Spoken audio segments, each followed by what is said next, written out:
Hello, this is Jill here from Reading in Berkshire, just adding to the upper limb series. It's 2016 and it's proving to be quite a productive little year so far for introducing new podcasts.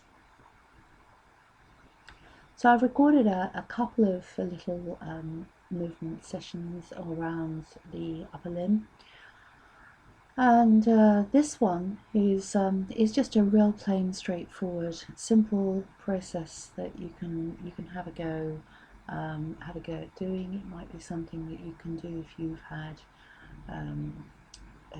maybe a stroke, when you want to just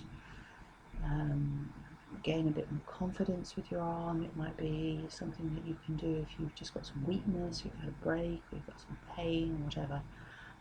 Or it could just be that it's something that you choose to do because you are just interested in exploring, and I think this is the key and core with any of these lessons. There is usually an outcome that you'd like to achieve, but there are many different ways that you can use the lessons, and many different people can get different outcomes. So I want you to be sitting for this lesson. Now, if you've got like a Swiss ball or something similar that you can sit on, or a wobble cushion, they're called sit-fit cushions. They go on the chair and you can wobble around. Those would be the perfect things to be sitting on. Or I have a stool that I use that has a sort of a base that's got a slight curve to it, so that the stool actually sort of rocks backwards and forwards. If you haven't got one of those, just find yourself a chair, which means that you're sitting probably with your pelvis just sort of slightly higher. That means you're not at 90 degrees at your knees and 90 degrees at the hips. So slightly less than 90 degrees. And have a table in front of you. So the configuration that you want to be in is sitting with a table in front of you. Or something that you can use, it might be sideways onto a desk, and you need to have your hand, your forearm resting on that table with your palm down, and you can think about having your elbow bent about 90 degrees. You want to be close-ish in, but not snug right up to the desk, so close-ish in, and feel that the shoulder is supported. So you might want to fiddle around with having pillows or towels or blocks or whatever underneath your forearm to enable you to have some sense of differences. So you're sitting like this, and you've got your hand just resting, and have a look at it. So just have a look at your hand, and when you have a look at your hand, just notice what parts of your hand you can actually observe are lifted up and away from the surface that it's resting on. You might find it's quite curled and your fingers are quite lifted. You might find it's quite flat, but just have a look at it and idly sort of look at it and notice it and see what it looks like. And as you're sitting in this configuration, ensure you have your feet flat on the floor. You can take your shoes off if you want to, or leave them on, it doesn't really matter. And just as your hand is resting there, you're going to leave your hand resting, and you're just going to begin to start to shift your weight from side to side on your pelvis. So you're just moving your weight over so that you've got more weight on one side of your pelvis, and moving your weight over onto the other side. And at this stage, it doesn't matter whether you're rocking from your shoulders, or if you're sliding and gliding through your rib cage like a snake. But leave the hand where it is, and just do this little rocking movement. So as you go over to one side and you come back and you go over to the other side, you're just sort of leaving the hand resting there. Now, the further away you lean over to one side, you can go as far as you want to. Just allow yourself to feel at what point the contact begins to start to want to come away from those fingers, and just moving from yourself from side to side and leaving that hand resting there. And leave it alone, and then come back and just allow the hand to lift up and move around a bit, and then put it back down on that surface again. And now this time you're going to think about your elbow, the elbow of the hand that's resting on the table. And you're going to be beginning to think about that, the tip of the elbow, the bit that's pointing out towards the back of you, if you like. And you're going to begin to start to draw a circle with the tip of the elbow. So hand is still just resting on this support, and you're drawing a circle with your elbow. So round it's going, your elbow is circling one way, and notice which way you chose to go. Did you go clockwise or anti-clockwise? And notice the quality of your circle. Is the circle circle-ish, or is it a rugby ball shape, or what's it like? And then have a rest and maybe explore a little bit going in the opposite direction. What's it like going the other way, the way that you didn't choose to go first? And then as you're doing this, just begin to start to think of that sort of rocking from side to side movement that you did at the beginning, and begin to bring that movement in a little bit more, so that as you're doing this movement of circling the elbow, you're just rocking yourself over to one side and then back to the other side, and notice which seems to fit with you. If you rock maybe away as you bring the elbow in, and towards as you take the elbow out, and then change direction, so go in the other direction and notice what seems to fit this way. Is it the same configuration? And just play with this. Go one way and then go the other way, and all the time just allowing that hand just to rest down on the table. And then have a rest and just sit, and you can take your hand off the table if you want and just rest it in your lap, and just notice what it feels like to have the hand resting there. Notice maybe if you can be more aware of this left side of yourself or right side of yourself, the hand that you're doing the movement work with. What's it like now? And when you're ready, you can bring your hand back up and rest it on the support in exactly the same configuration.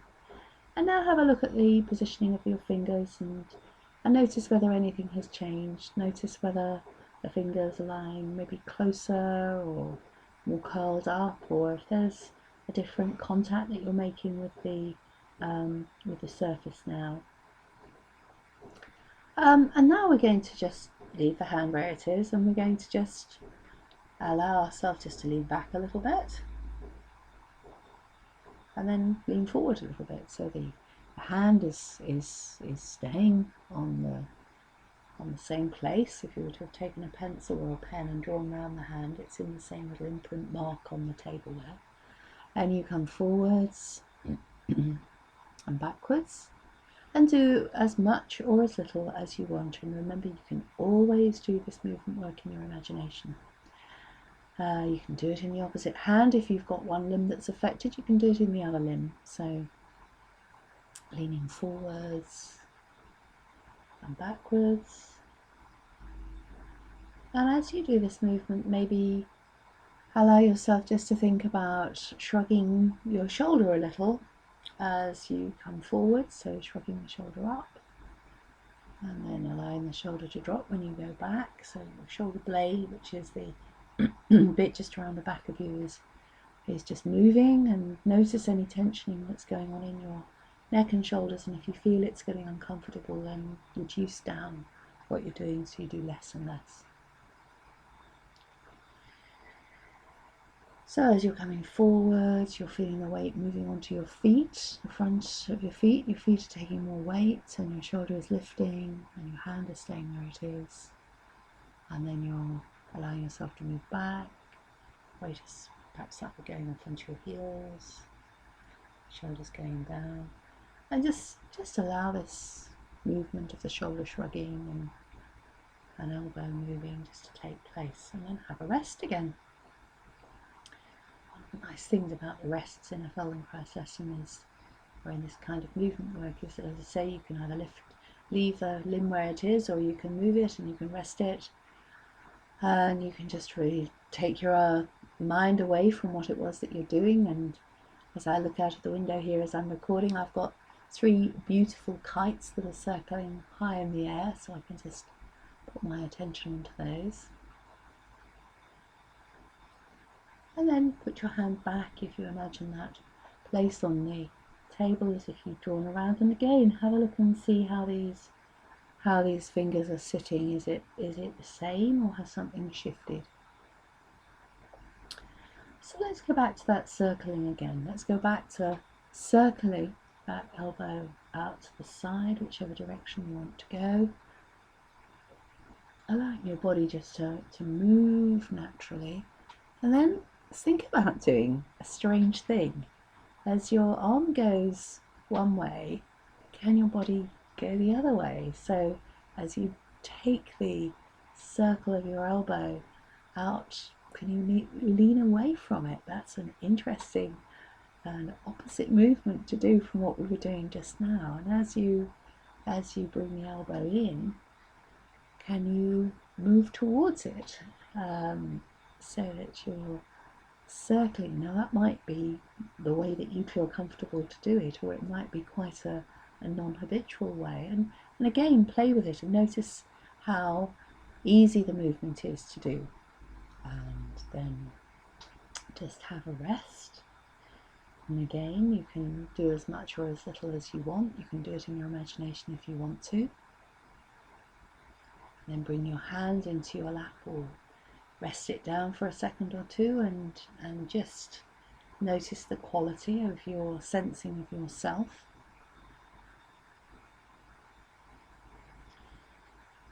And take in as much time as you want to. You can always switch the recordings off if you want longer rest periods. Switch them back on again to carry on. When you're ready, put your hand back up on that surface. And now this time, what I would like you to do is just to slide your hand forward and slide it back.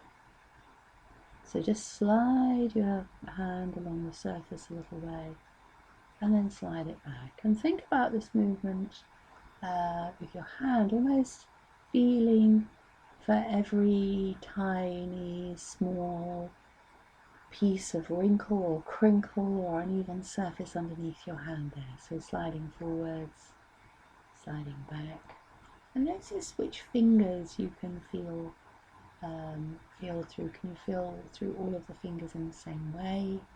Can you feel more on, say, the palm, more on the little finger, on the thumb? And begin to start to do your little circles with your palm now, so circling around.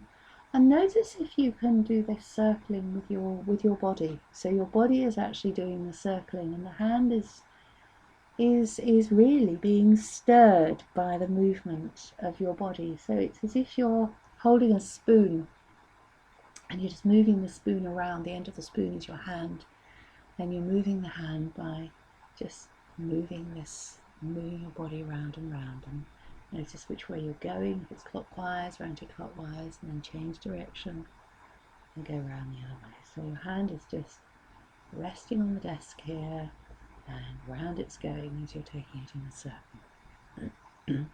And then leaning forwards with your body to allow the hand to go forwards when you lean forward, and lean back. That's it. And just notice the quality of the movement. Allow yourself to breathe. If you've done any of these processes before, there was one that we did to do with the speed of movement, so you'll already be aware that if you change the speed, it'll change the quality of the movement quite dramatically. And you can go slower and slower and slower if you wish. You can go smaller and smaller and smaller. And if you want to, you can close your eyes. So as you're doing this movement, you're just hearing the sound of my voice, focusing on the sensations coming in from your fingers, really feeling your hand, being very aware of your body. Any thoughts that are going on to do with your body, so that you're really using this as a process of embodiment, if you like. You're being very mindful about your body. And think about little circles, little arcs. Can you sort of draw a figure of 8 with your hand, but doing it with your body? So your body's doing a figure of 8 and your hand is just being led around. And do this with your eyes closed as long as you want to. You can keep going, and then when you're ready you can open your eyes and just bring yourself back to normal if you like. Look out of the window, look at the curtains, look around, and just notice how that hand feels. And then put your hand, rest it back, and again just compare. Had you taken a photograph of your hand with a camera beforehand, you might find that this hand is now very different. And allow yourself just to gently open and close your fingers and just feel what the quality of the movement is like in these fingers. And remember, if you're doing this on the opposite hand, maybe to a hand that you've had an injury, this is still having a huge effect on your cortex. And then bring your hands up, and I would like you to bring both hands up if you can, and just put them next to each other, so palm to palm, fingers to fingers. Just compare how the fingers on this hand are now in comparison to the fingers on the other hand. Is there a difference between the lengthening in the fingers in this hand and the bending? And just take your hands apart and spread both of your fingers wide, hands wide apart, and look at the way that your hands are gapping. Put maybe your hands next to each other and see how far apart your fingers feel like going, and just be aware of the quality of the movement. So this little process is something that you could do if you spend a lot of time driving and or writing, or using a mouse, or gaming a lot using your hands, or using your phone and texting a great deal. This is a very simple little process that you could do just sitting down. You could do this with your arm on the arm of a chair. You could do this sitting at your desk at work. You could just spend literally 10 minutes just doing a few of these processes. Of course, you can also, if you want to, you can repeat this on the other hand, and you can see what the hands feel like now. If you were to put them both down, have a look at the curve of both of the hands and see what they're like. As I say, you could use this in lots of different contexts. If you have a hobby where you use your hands a lot, if you play snooker or shoot or play hockey or tennis, any racket sports, cycling, motorbike, anything where you're gripping, which is pretty much everything because most people drive. If you're pushing a supermarket trolley a lot, pushing a buggy, this is a really nice little process to do. And as you probably noticed when you did it earlier, it can just help you to be inside your body for a few moments. So thank you very much for listening to this. I hope you find it helpful. Any comments or feedback is always well accepted. You can always contact me through here on the Feldenkrais download project page, or you can contact me on my contact phone number, which is usually on my Twitter account or something similar, and I look forward to working with you again in the future. I'm based here in Reading in Berkshire, but I also work up in London, and if you'd like to talk to me about having some lessons to encourage you to have some learning, then please do get in touch. Take care. Bye bye.